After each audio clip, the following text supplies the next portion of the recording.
Hi everybody, my name is Mike Mills, Business Director for Service Providers here at Gamma, and welcome to our first ever regulatory podcast. Alongside me, I've got Lee Turner, and I'd just like Lee to introduce himself. Hi, I'm Lee Turner. I head up the Regulatory Affairs and Industry Engagement team, which is a mouthful in itself. And what we wanted to do today is cover the top 2 or 3 things impacting service providers from a regulatory standpoint. And, probably hand over to you, Lee, to sort of kick off the conversations about what you think they are and what service providers need to know. Yeah, I mean, there's been a lot of noise this year specifically around fraud. Fraud's a big thing. It's a big thing for governments. With the outage we saw on Friday that impacted people, it's not just fraud, it's resilience of networks. It's making sure that infrastructure is able to cope. Again, we saw a fine this morning on the national network operator for 999 because there was no resilience in place. So it's now becoming a hot topic. In particular, misuse of numbers, I think, is the one that really impacts your customer base. Ofcom are getting really keen now on things like know your customer. There's guidance out there. There's very detailed guidance on what they expect. And you can't duck your responsibilities. The guidance applies all the way through the chain. Ofcom give us numbers. They expect us to do the due diligence and know your customer on our customers. They expect our customers to do the same thing with their customers, all the way down to the end user. And we're quite lucky in this country. We have a very, not relaxed approach to regulation. Hands off? Is that a better description? They want us to look after ourselves. A bit of self-regulation. Look after your own businesses. There is a danger that we're not doing that. There's a danger then that Ofcom will come down with things that we don't particularly like. So KYC is a big one. And then there's a new one that was brought up. There was a big conference a couple of weeks ago of regulators and industry in Copenhagen talking about misuse of numbers and how to rebuild trust. And there's a new one coming out now called Know Your Traffic. So it's not just about knowing your customers, it's about knowing the type of traffic that they're pushing out there. Do you think that the industry is well informed enough? So do you think our service provider partners are in the know on this subject? No. Okay. The reason why, and there's a very simple reason, within the UK, there's no such thing as a licensed telecommunications provider. So you'd have to register with Ofcom. Yeah. So if they put out new regulation or new guidance, how do you know they put it out? So we have to tell you, or somebody has to tell you. It's not a case of Ofcom knows you're out there and pushes the guidance out to everyone. They just publish it and they say, well, you're a communications provider. You should be checking with us regularly and checking with the sites regularly to know what to do. Now, that's a bit of a utopian dream on Ofcom's part because people are that busy running the businesses. Regulation, even though it's really important, some of it sort of drifts to the back, particularly in terms of budget, in terms of people focusing on it. What are the things that you think service providers should be doing if they want to get on top of this sort of changing landscape? The know your customer is the biggest thing, I think. And it's not just a case of carrying out the checks, it's recording it. Because at some point, Ofcom might come knocking at your door and say, where's your proof? You've told us you're doing the due diligence, but we're seeing bad behavior from 1 or 2 of your customers. Where's your proof? You need to be able to document it. Yep. We have to do it. You have to do it. Yep. And as I've said before in service provider forums, whilst we like you as a customer and really value you as a customer, we also have to look after Gamma as well in our own business. So we'll be putting certain rule sets in place that we expect you to follow, but not just rule sets, giving the guidance on how we think you should be complying with things such as know your customer. And I think the really interesting thing for me is we're in a world where more and more of the buying journeys are going digital with a lot of the cloud communication service providers. Yes. And that very drive towards having highly automated buying journeys is actually sort of compounding the problem because it's allowing miscreants and fraudsters to easily get numbers and then use them in a bad way. So I think for me, one of the observations I've sort of seen is it is quite focused on some of those areas. And, in fairness to them, some of them are investing in making that better, but others aren't. So, I think this doesn't just sit across voice, right? This is a problem across a whole load of different communication channels. Yeah. What other areas? Mobile's a big one. Yeah. Mobile's a big one in the UK because if you go to Germany, you can't get even a pay-as-you-go mobile, a SIM only, without providing an ID on what your address is. Here, you can come and buy a box of pay-as-you-go SIMs, take them out of the country, utilise those numbers on roaming, and make calls and use them for misuse purposes. Yeah, and I think one of the things that doesn't sit easy with me in this space as a bit of a technologist is that the CPaaS providers and a lot of the UCaaS providers are pushing the envelope technically in terms of great experiences and, and building mobile apps. And, in some cases, the regulation limits that innovation, but at the same time, it's the same area where we're seeing a lot of the misuse. Yeah. So I think there's a difficult balancing act between getting the regulation fit for purpose to allow technological evolution, but not hamstringing it to the extent that those providers aren't sort of locked into doing things the way it's always been done. Well, there was two things that we pushed at that conference because the large providers are there. The large vendors of solutions to look after this are there. But our big argument is it's got to be scalable. So one thing it hasn't got to be is a barrier to entry. So as soon as you have really high cost solutions that are barriers to entry, you can stifle innovation as well.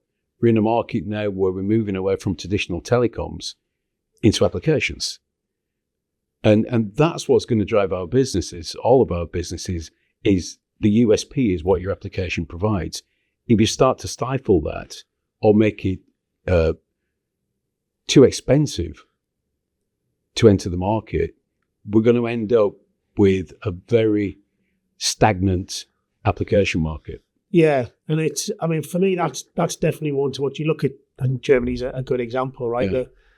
That there are definitely limitations in mobile development because that market's pretty high walled.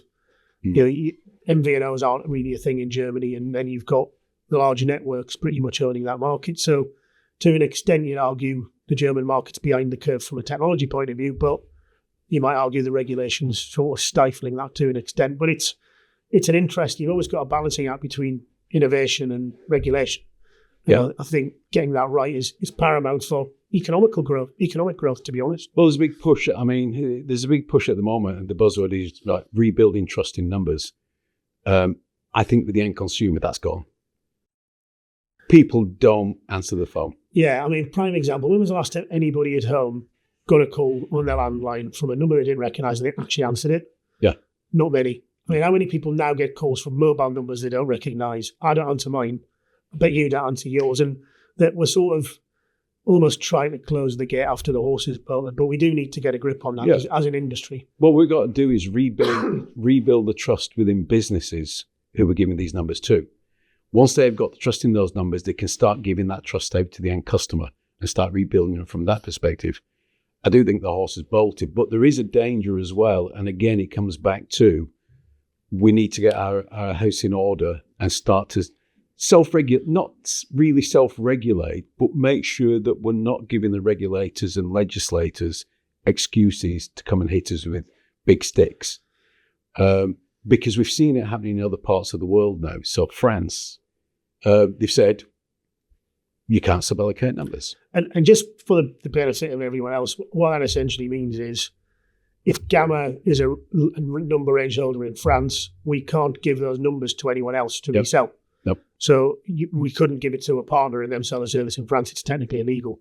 Yep. And that level of draconian approach is sadly increasing, making it harder for people to build proper global products. Yeah, and we're starting to get reactions such as Belgium, where they just ring fence the traffic now. So any international traffic going in there is heavily scrutinized, and they block lots of traffic. And which if you look at the old way that telecoms were set up, it makes sense. If you look at cloud, how do you know where it's originating from? Yeah, we've seen it where we're blocking now in the UK CLIs from both a presentation and network perspective. What happened is that the government found out they had departments that were utilising overseas call centres, and they were getting their own traffic blocked. Because it's a complete misunderstanding, not a misunderstanding. It's a the market's evolved, and so we've got cloud communications where the whole point of a cloud is it could be anywhere. Yeah.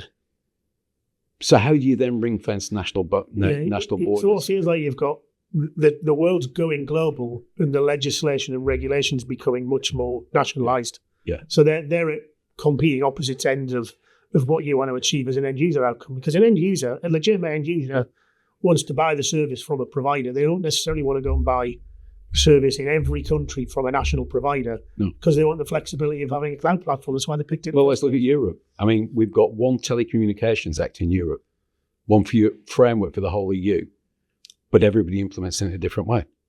So you'd think with one framework, we can all go and get numbers, and once we're registered, we can go and get them from any country in Europe. Nope. Every country is different. Every country interprets it different. As you mentioned with Germany, there's a big thing in Germany. People want local numbers. They want to be able to identify their own region through a telephone number because it builds trust with their customers. They want to be shown they're a local provider. In the UK, that's not the case. In fact, we want the opposite. We want to show that we're a national company. We've got national presence rather than local. So every country is slightly different. What we're starting to see, though, now in the conversation with the regulators is, whilst we'll all implement regulation differently, is there a basic rule set, baseline almost, that we can start to agree on? And that's the worrying part, because there are organisations out there who represent different parts of the market who have different interests. The larger carriers, they approach things differently than, say, the service provider type world. And they want more control over how numbers are allocated and how security works. So the one danger of that is we end up with this sort of homogeneous regulation at a base level, which is really difficult to implement. And it's almost going back to the sort of, if you're creating a baseline that has a general interest in one specific area, right? That baseline will almost certainly stifle innovation, because history will tell us that, in the current world, I think telcos are largely struggling to innovate, and when you compare them to the hyperscalers and cloud providers, but they're sort of getting caught up in this web of complexity. Certainly when I speak to service providers, the single biggest problem they face is sort of, when they're building out globally, is making sure they're compliant from a regulatory point of view. It's the single number one problem. Well, we now have difficulties. Yeah. We've got some good people who we work with, but the amount of resource you need to get on board is expensive stuff. And it's not just expensive, it's quite specialised knowledge. Yeah. That's really difficult to get. And on one hand, you'd say, well, one set of regulation that's the same all over the world, that'd be great, because then we've got the resource and the knowledge base to do it.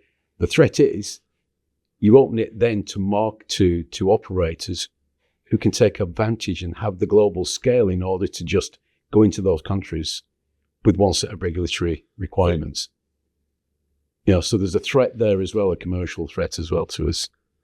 So if you had to give to our audience some advice on what are the things you would say they should do if they want to begin to get to a best practice position on this? I would say follow the Ofcom know your customer rule. And your view is that would work across Europe as a sort of baseline? Yeah, well, there's other organisations. We'll share. We've got permission to share this. There's the Cloud Communications Alliance, who've done a lot of work on KYC documentation. And in fact, they insist if you're a CCA member, you have to follow the know your customer rules. It's a very, very good authoritative document. That's a good starting point. And we're members. I know some of our partners are members, but we've been given sort of permission to share that document with our customers. Okay, so I think you're saying get aligned to an alliance or a trade body. Trade bodies, yeah. Because I always caveat these chats is, whilst we can recommend things, we're not giving you legal or regulatory advice. You still have to Very important. go and get your own advice, because I'm not carrying the can for you saying. But he said that this is how we should do it. Yeah, so I think you're saying always get your own regulatory advice, definitely, Yeah. and then We'll help. We'll help point in the right direction. We'll help support you. You still need to understand what your obligations are. And some of them are quite confusing because you don't. I get it a lot. Where do I find this? How do I get it? And Ofcom sites and the government sites are not easy to negotiate. So at the end of this, we'll tell you what we're doing in order to start communicating some of that information out a bit better. great. Then little spoiler for later on, but thanks, Lee. Okay, so I think the other thing in terms of probably to talk about is origin-based rating and surcharging, and how network operators globally have sort of attempted to solve the problem of misuse by profiteering from challenging circumstances. Strong word. Yeah. Strong Well, word. okay. No, I mean, surcharging, ironically, was brought in this country by Ofcom to try and lower the cost to the end consumer. Well, it was to serve two purposes. One was to get rid of malformed CLIs. So if somebody sends us a malformed CLI, we could charge it, we could surcharge it. The other end was reciprocity. If an operator overseas wants to charge us £10 to terminate, we can now charge £10 to terminate. But if everybody's making money out of that, the customer ends up paying. Yeah. There is no incentive to lower those termination costs. What we have seen, though, is it certainly has worked in reducing malformed CLIs. Yep. So Poor CLIs. it's half worked. It's half worked. Now, I've heard that Ofcom maybe, but don't tell me on this, maybe looking at surcharging in the next set of market reviews. Look, I think they have to. I think we've seen several instances where, and I think it comes back to the problem that we're trying to solve was misuse and bad traffic from call centres and that sort of thing from a residential perspective. But what it's inadvertently done, I think, is trap lots of good, legitimate use cases in quite a heavy-handed approach. And we would go back to the sort of globalization piece. If you've got a software product in AWS, you could be in a whole load of different territories. Yep. But, and you could be legitimately presenting a number, I don't know, a German number into Germany when your cloud platform is in Dublin. And that, it didn't care for that problem. Yep. And we've certainly seen quite a lot of sort of fallout of that problem.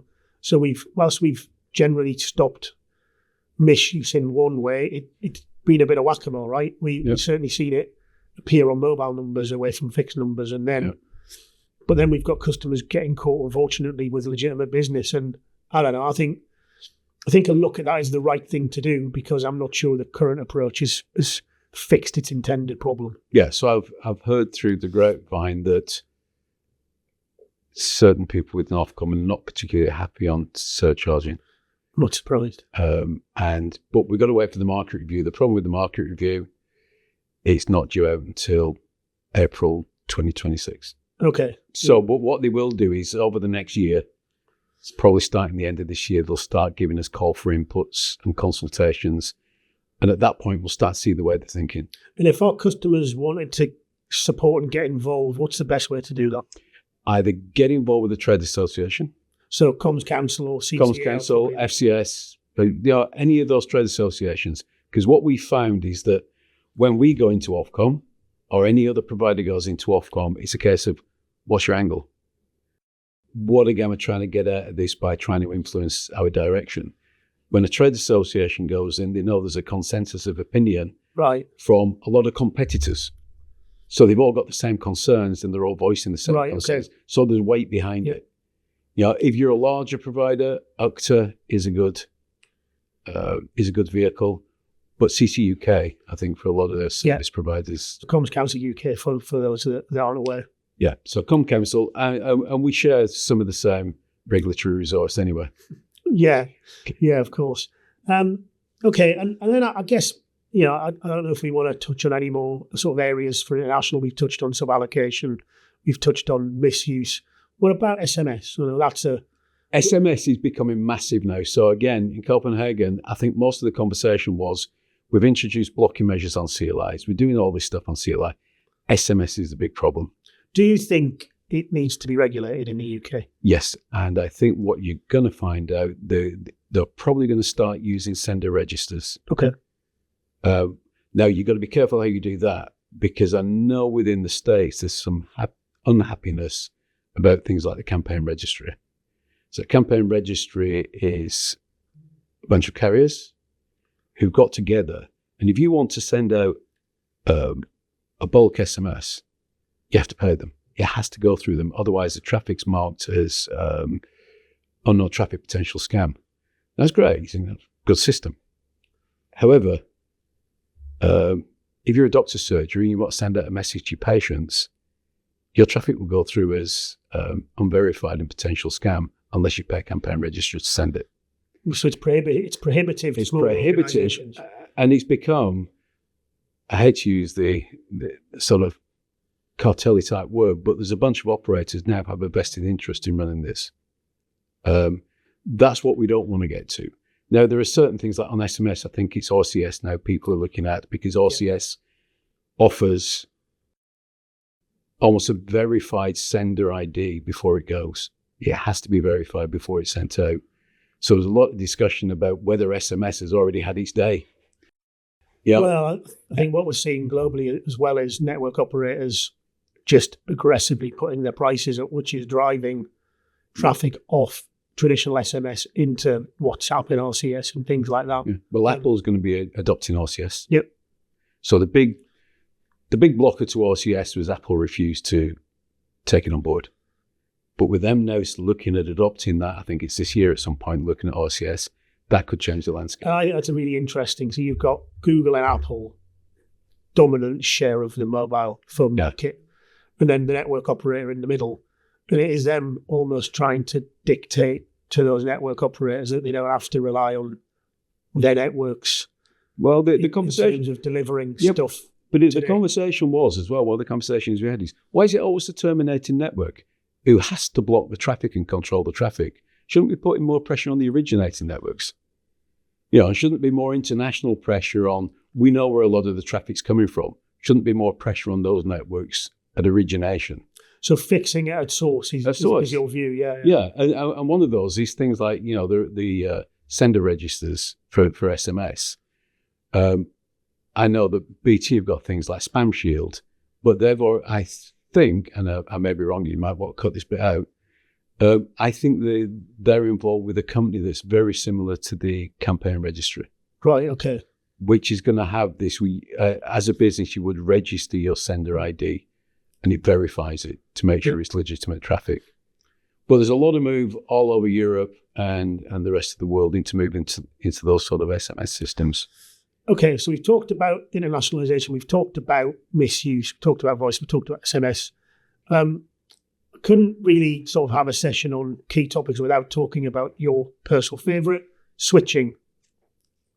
So for the audience, that is the regulator is looking to implement something called one-touch switch, which means that fixed line providers should be able to change provider in one touch. And that's causing a ripple through the industry.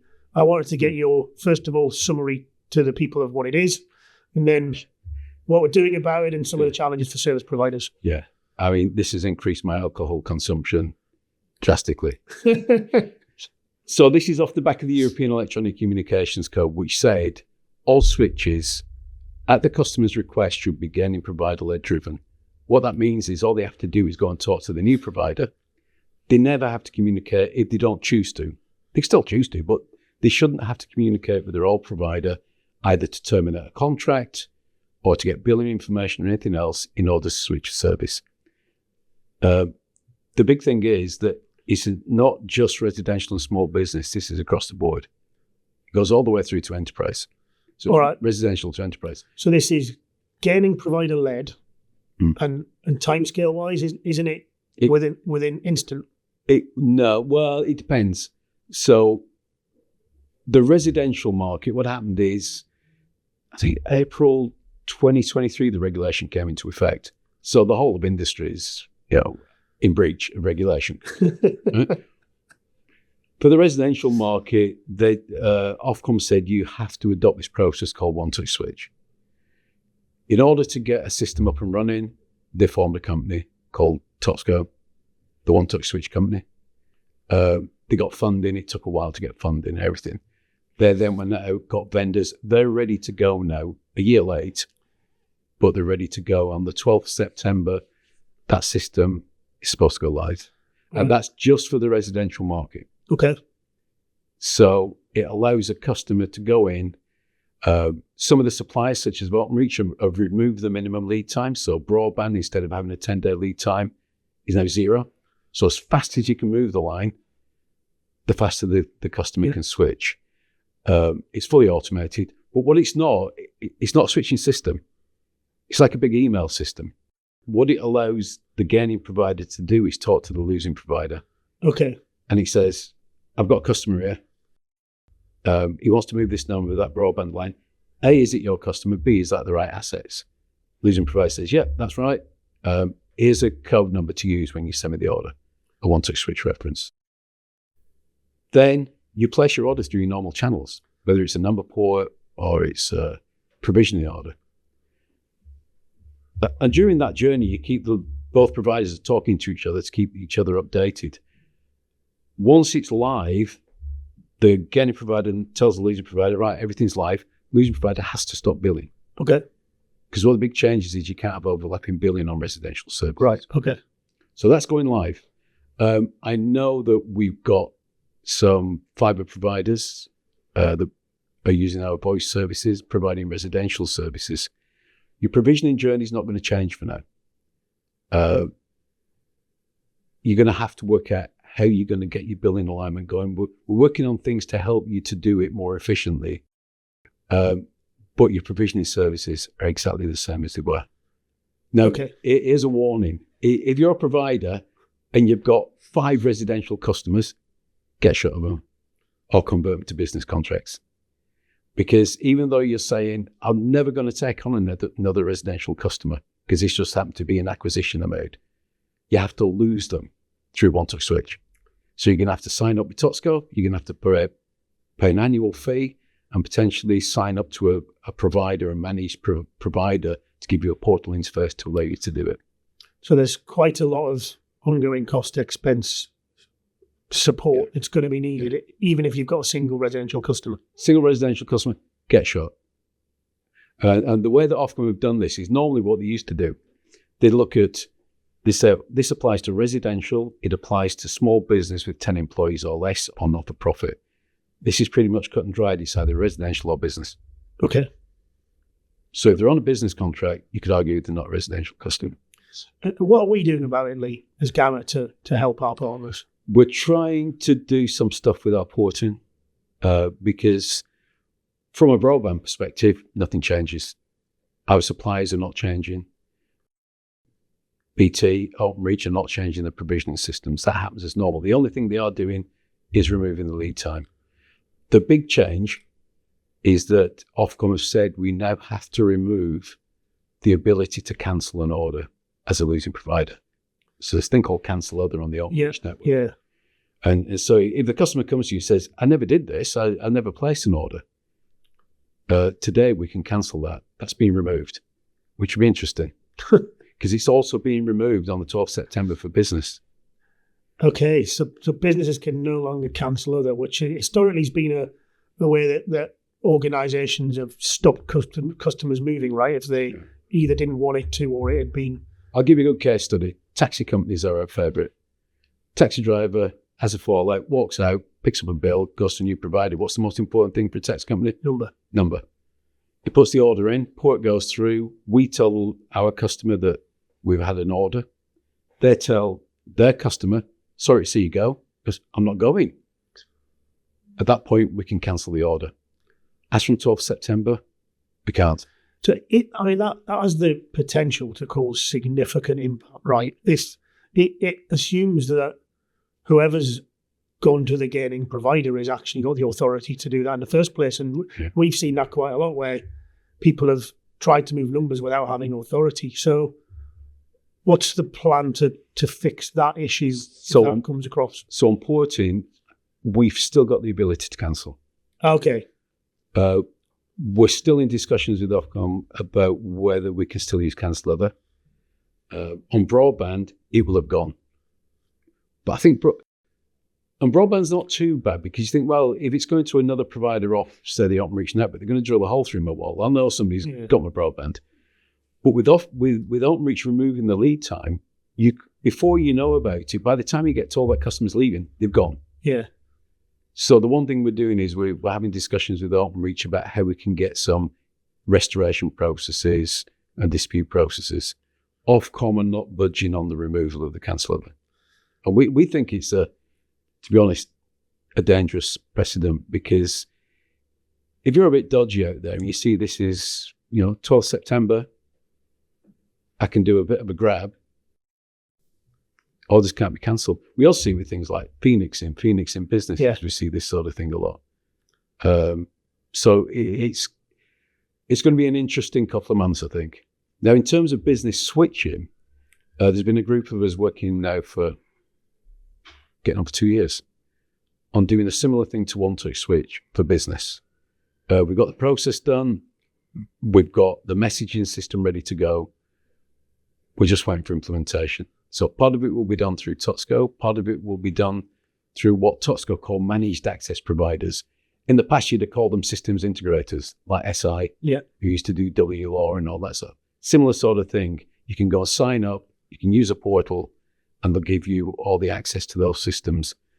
Realistically, we're looking at probably middle of next year to get that done. And we're working at Gamma with a number of integrators to find the best solutions for our customers. And we will have at least one recommended vendor. Now, it will be nothing to do with Gamma, because we want to keep the system stack completely separate, the support stack separate. They're providing the service, the complete service to our partners, but it will be something that we have confidence in terms of a solution. Okay. So it sounds like that's a watch this space, that's a sort of fairly evolving landscape right now. Anything else before we sort of finish on switching and wrap up that you want to messages you want to give to the audience? I think we've covered a lot of things. I think we're covering flavour. The biggest thing is the fraud.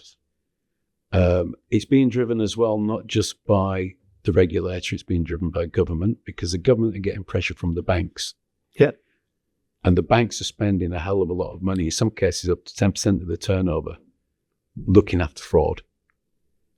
Now, instead of the banks trying to put money into it and fixing it with the telecom operators, they're just trying to push it onto us and say, that traffic's coming down. Yeah. You're right. And we're saying, but hang on, we've got like the motorway and we've got speed limits up there. But if you ignore the speed limit, does the highways agency fine you, or does somebody else fine you if people ignore the speed limit? So there's this ongoing discussion about, we're sort of not passing the buck around, but it's going to cost a lot of money to fix this. Yeah. Ultimately, who benefits from it? Though the banks benefit from reduction of fraud, the consumer sees a reduction in fraud. We see an increase potentially in our costs. How do we offset that? Yeah, interesting. So I think you've sort of touched on it earlier on, Lee. Do you just want to share what our plans are in terms of getting communication out to customer and how we're going to make sure that we keep you informed of what's going on in this landscape? So thanks for that today, Lee. That was super informative. Just watch this space in terms of getting that newsletter out. And if you have any questions, feel free to drop either Lee or I a note. Thanks very much.